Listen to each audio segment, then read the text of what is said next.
wonderful time of the year. Live Claritin Clear.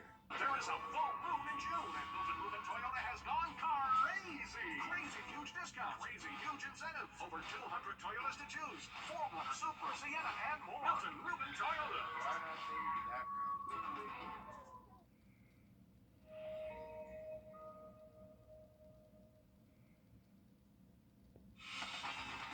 From the station that's on your side, breaking news. We begin with this breaking news out of Aiken County on News 12 at 6 o'clock. This shooting survivor, 13-year-old Ashton Rickard, is home now from the hospital. She was seriously injured after being shot by a man at the Aiken Walmart. According to her family on Facebook, she's gone through a series of surgeries on her abdomen following that shooting. Since it happened, thousands have been pouring in messages and support for Ashton. Today, her mom posting on Facebook, "We are headed home. Sweet Ashton will sleep in the comfort of her home tonight." She asked the community to keep the prayers coming daily, and that, quote, "Our girl is amazing."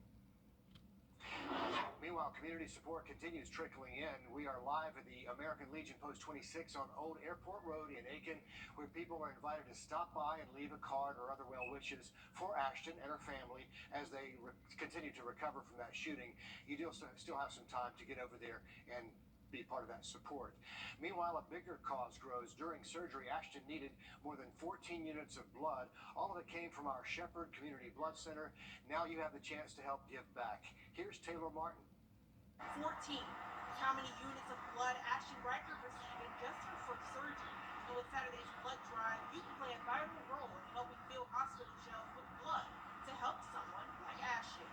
I got to watch her grow up, and she was always a little spunky, always sassy. Friends and family say Ashton's got some fight in her, and they're gathering the resources to help out with the blood drive. The church reached out to us and wanted to know would we be willing to provide food for Saturday, and we said absolutely. So we're giving them hamburgers, cheeseburgers, sweet tea for Saturday to the donors that come. Helping hands are spread out all over Aiken, even at the McDonald's on Whiskey Road.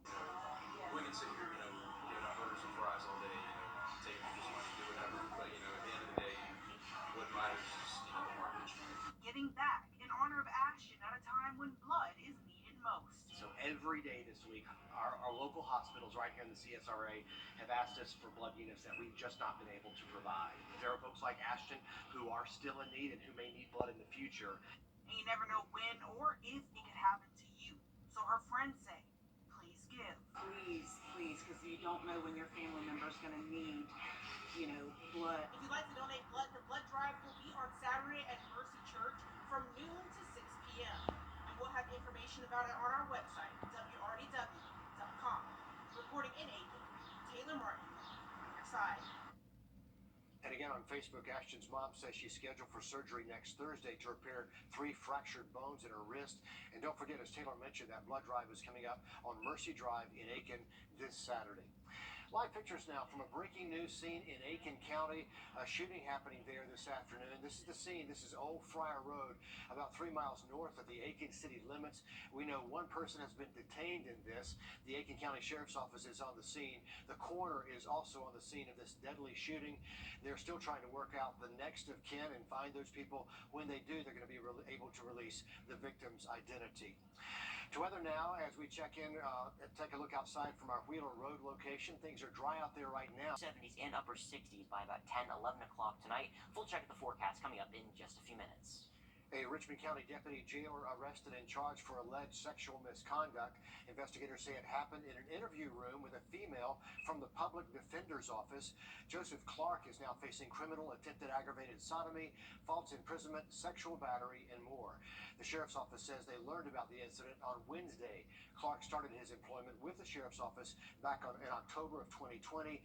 He was assigned to the Webster Detention Center and was let go today. Deputies are on the lookout for a couple of missing kids. The Richmond County Sheriff's Office says 11-year-old Isaiah Jones and 12-year-old Jamarian Sales were last seen on East Boundary Street last Friday. Sales was wearing army fatigue pants. Jones was wearing a bathing suit. Both are right around 5 feet tall. If you have any information on where the two might be, call the number there on your screen.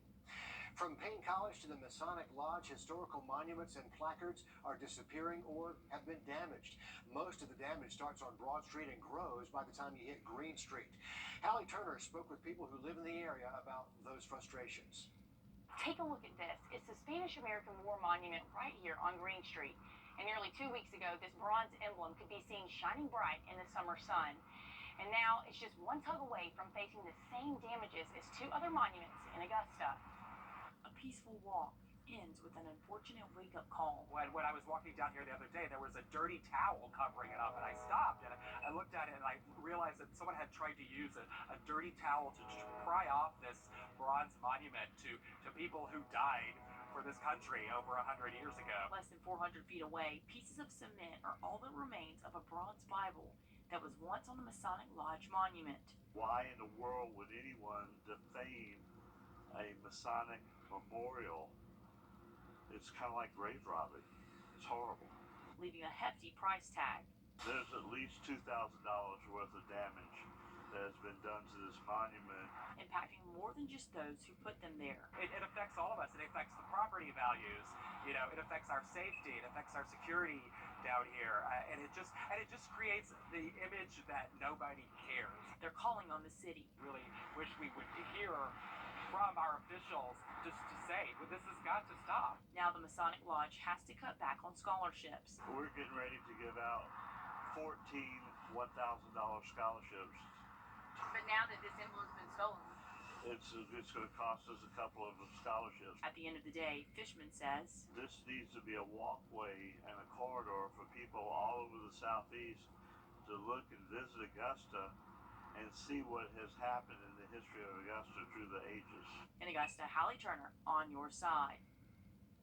And the city says while they're sad to see this kind of treatment to the monuments, they don't own them. The organization that put them there, they're the ones responsible for making those repairs and costing those students scholarships, as you just heard. They're preparing for the possibility of Highland Springs Middle School not opening in time in Aiken County. Today they sent out a release citing issues with the weather, delaying construction there, and back-ordered supplies, including the short summer since their 23-24 school year is only 6 weeks away with a new year-round schedule. That is definitely working against them right now. They say they're pushing for occupancy by July 25th, but they do have a plan in place just in case Highland Springs students need to start the year in other locations. Those would be parts of North Augusta Middle, parts of Paul Knox Middle School, and parts of Aiken Tech. We'll let you know about that situation as they continue pushing for construction there. New at 6 o'clock, a cyber expert giving us more details about what might have happened during the city's cyber attack about a month ago. The expert says whoever got in the city's systems must have had access for an extended period of time. He was not able to say for sure what another international expert said in a blog this week, claiming Augusta's cyber attack was one of the largest government data hacks in recent years. At last check, the city says most systems are back online. Several systems are expected to be back online in the next coming weeks. It's been 16 months now since the last city administrator left Augusta, and after long talks, there's still no progress to report. The debate continues over the administrator's role and the paycheck. Right now, interim city administrator Takia Dowse is in that position. Commissioners have been back and forth over experience. They say they're looking for someone with 3 to 5 years of experience as an administrator compared to the 6 years they talked about back in May. There's still one determination that we need to make as a body. There was some discussion around relevant work experience and clearly defining that role as it relates to that. Commissioner Alvin Mason wants the search to move forward as quickly as possible, but he says they need to put someone in the role with the proper skill set. The longer we wait, the further we get behind in terms of having that skill set, having the networking capability, knowing where to reach out, knowing different courses of action to take in certain situations. That's an experience level. Mayor Johnson says the commission will continue that discussion during their next week's commission meeting. The city's also considering using a firm to expand that search on a national level. Well, as you're heading out the door this evening, all is dry right now, but we're keeping an eye to the north. We do have a couple severe thunderstorm warnings that are in Anderson, South Carolina. These are going to continue to push off towards the southeast, and we're going to have that potential for a few isolated storms here in the CSRA a little bit later on this evening. Full check of that forecast when we come back. Time in Saturday and lower 90s both on Sunday, then back down to the 80s with higher rain chances starting Monday afternoon. Anthony, thanks. If you've ever been to Riverside Park, you may have spotted Betty's Branch, a tributary to the Savannah River and home to the annual Betty's Bash paddle race. Our Will Volk picked up an oar and hit the water for a skills test. Amy Colbert and her husband are getting ready to throw Betty's Bash, an event featuring kayak races and a free music festival. We're really excited to be having an all-local showcase. In the afternoon, local musicians and comedians will perform, but in the morning, it's all about the water. She says almost 50 people from across the Southeast are signed up to race. People come in all different kinds of vessels, recreation kayaks, big, long, 14-foot paddleboards. You see a lot of variety of racers. They'll race the 6-mile-plus loop around German Island. Let's see if I have what it takes to race. I challenged Colbert's husband, who has decades of kayaking experience, to a drag race. And this should come as no surprise. It's no contest. Well, let's make it interesting. I took a massive head start, and just like the freeze at an Atlanta Braves game, Colbert tracked me down. As we come to the finish, I'm paddling so hard that I knock our camera into the river. Oops. I lost the race, but didn't lose the camera. He found it and celebrated his win. I couldn't believe he was able to do that, but I am excited to see that kind of competition on Saturday. That competition might be just a little faster. In a kayak, Will Volt, on your side. Good try, Will, and great save on the camera there. The kayak races are timed. There is a fee to enter, and you can watch for free starting at 9 o'clock in the morning on Saturday. By the way, the music festival starts at 4:30 in the afternoon. It's also free. Good times there in Columbia County. The champions have been crowned at the 13th Annual Vaughn Taylor Championship. Ned has a full breakdown of the final round next in sports. First Alert Radar, powered by Jim Hudson Lexus Acura Infinity. If you think your accident Need it. That's the strong arm. Call attorney John Foy and Associates today. Big things are happening downtown. The Imperial Theater is going through a big renovation right now. $1.5 million for new paint and plaster to reupholstering their mezzanine seats. Along with SPLOST funds, the community also playing a big part in this transformation to restore a historic theater. Nick Veland stopped by to check out the progress. Rows of scaffolding line the alley next to the Imperial Theater as improvements on the inside ramp up. Years back, the Imperial Theater took on a series of projects, but the lack of getting scaffolding prevented them from reaching heights they weren't able to touch. We have the time and funds, thank heavens. The theater says that they had 6 to 8 weeks of no shows, which they were able to take advantage of to start the first phase of a larger 5-phase project. It's good. It's good. It's always good to be moving forward and taking action, and we'll be involved in a capital campaign probably near the end of this year to raise the funds to do the additional work. But for now, I'm happy to be able to get this work done. Over the next 6 weeks, ceilings, walls, and the frame around the stage will be scraped and repainted. We're very thankful, the board and staff and volunteers of the Imperial Theater are very thankful for the community support that we've received over the many years that the theater's been here. And the theater's longer-term projects include adding an elevator, improvements to the dressing room, concessions, and the front entrance. And fundraising for this will start after this project is complete in 6 weeks. In Augusta, Nick Veland on your side. Really exciting to see the progress over there. A beautiful space downtown. If you've never been inside, be sure to check it out. The next show is booked for August, and during this downtime, they do plan to continue with that reupholstery job in the first and second balcony sections as well. The city of Augusta has a new TikTok page. There's not a lot there yet, but they say the goal is to share information with more of our community. So last year, Governor Kemp banned the use of TikTok on all computer devices controlled by Georgia state government, saying the Chinese might have access to users' personal information. Government cell phones also fall under that rule. Senate Bill 93 also applies to similar social media platforms that are directly or indirectly owned by foreign adversaries. The bill does provide exceptions for law enforcement, investigations, cybersecurity, research, and for other governmental purposes. We did reach out to the city for a comment. We'll let you know when we hear something back about their new TikTok page. On your sideline, sports brought to you by the Hawk Law Group.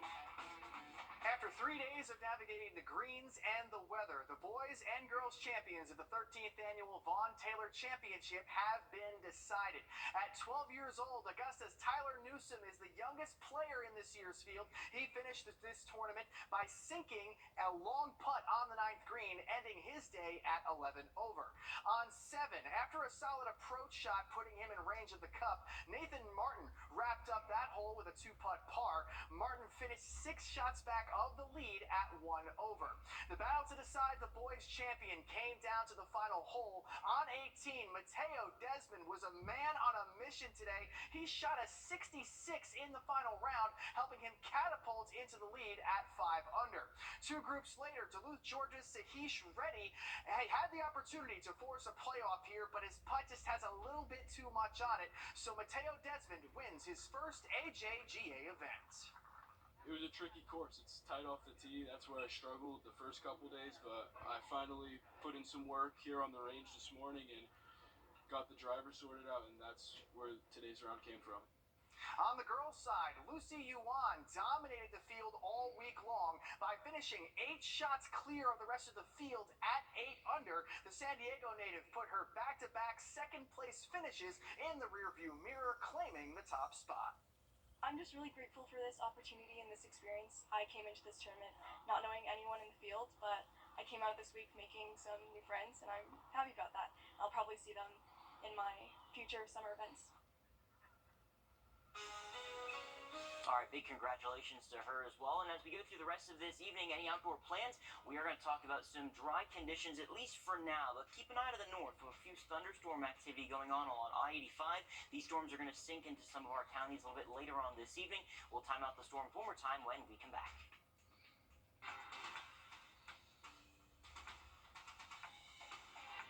Are you turning 65 soon? At Augusta Medicare Specialist, we know how confusing Medicare can be. Let us guide you through the entire process. By the way, you don't pay a penny for our services. Don't wait till you're 65 to call. Are64.com.